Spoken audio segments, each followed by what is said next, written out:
এই জন্যই কবরস্থানে কোনো কিছু পেলে সেটা উঠিয়ে বাড়িতে নিয়ে আসতে হয় না। আর হ্যাঁ, আপনাদের উদ্দেশ্যে কিছু কথা বলি। আপনারা অনেকে কমেন্টে বলে থাকেন যে সব ঘটনা কি আপনার সাথেই ঘটে নাকি, যত ঘটনা আপনার সাথেই ঘটে থাকে। আমি তাদেরকে উদ্দেশ্য করে বলছি যে সব ঘটনা কি আমার সাথেই ঘটা সম্ভব? আপনারাই বলুন। এগুলো জাস্ট কিছু ভাইয়া আপুরা আছে যাদের সাথে এগুলো ঘটে থাকে, তারা আমার কাছে সেন্ড করে এবং আমি তাদের মতো করে বলে আপনাদের কাছে শেয়ার করি। এর থেকে আর বেশি কিছু না। আশা করি বুঝতে পেরেছেন। তো যাই হোক, গল্প শুরু করি। বন্ধুর বাবাকে কবর দিতে একটি পুরান কবরস্থানে গিয়েছিলাম। কবরের মাটি দেওয়ার সময় আমার একটা পা একটা গর্তে পড়ে যায়। তারপর আমি পা উঠাতে গিয়ে বুঝতে পারি এটা ছিল একটা পুরাতন কবর। পায়ে একটা হাড় ঢুকে পড়েছে।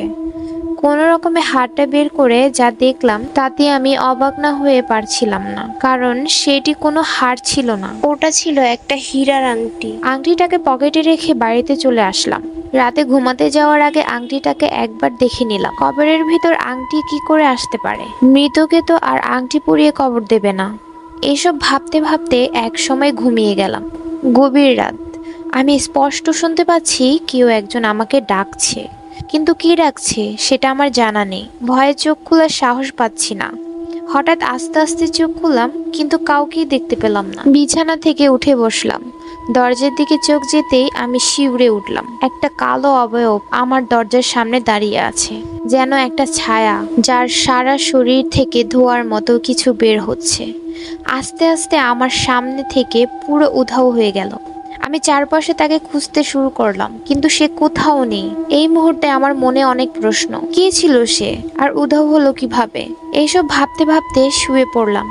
হঠাৎ আমি খেয়াল করলাম আমার গায়ে ঠান্ডা কোনো কিছু স্পর্শ করছে। আমার মনে হচ্ছিল যেন হয়তো ডিপ ফ্রিজ থেকে কোনো কিছু বের করে আমার পায়ে রেখেছে। আমি এতটাই ভয় পেয়ে গিয়েছিলাম যে পায়ের দিকে তাকাতেও আমার ভয় করছিল। কিন্তু আমি অনুভব করছিলাম যে এটা কোনো হাত, কিন্তু কারো হাত এতটা হিম শীতল হতে পারে কিভাবে? এরপর আমি কোনো কিছু ভাবার সময়ও পাইনি। সেই হাতটি আমার পা ধরে টান দিতে শুরু করে। আমি ভয়ে চিৎকার করতে থাকি, কিন্তু আমার মনে হচ্ছিল যেন আমি চিৎকার তো করছি, কিন্তু আমার মুখ থেকে কোনো আওয়াজ বের হচ্ছিল না। আমি আমার শরীরের সমস্ত শক্তি দিয়ে চিৎকার দিয়েছিলাম একটা। তো যাই হোক, আমি শুধু সেই কালো অবয়বের দিকে তাকিয়েছিলাম। সে তখনও আমাকে টেনে নিয়ে যাচ্ছিল। এক সময় আমাকে এমন একটা জায়গায় নিয়ে গেল, সেই জায়গাটা ছিল খুবই অন্ধকার। আমি কিছুই দেখতে পারছিলাম না। আমি সেই অবয়বের দিকে তাকিয়ে অবাক হয়ে যাই, কারণ এতক্ষণ শুধু ছায়া ছিল, কিন্তু এখন তার উপর একটা সাদা শাড়িও রয়েছে। রয়েছে একটা মুখ, হয়তো কোনো মেয়ে। হঠাৎই মেয়েটি কান্না করতে শুরু করলো, অদ্ভুত ধরনের কান্না। মনে হচ্ছিল এমন কষ্ট লুকিয়ে আছে ওই কান্নায়, এমন কান্না হয়তো আমি আগে কখনো শুনিনি। কান্নাটা এতই তীব্র যে আমার মাথা ব্যথা করছিল। আমি মাথা ধরে বসে পড়ি।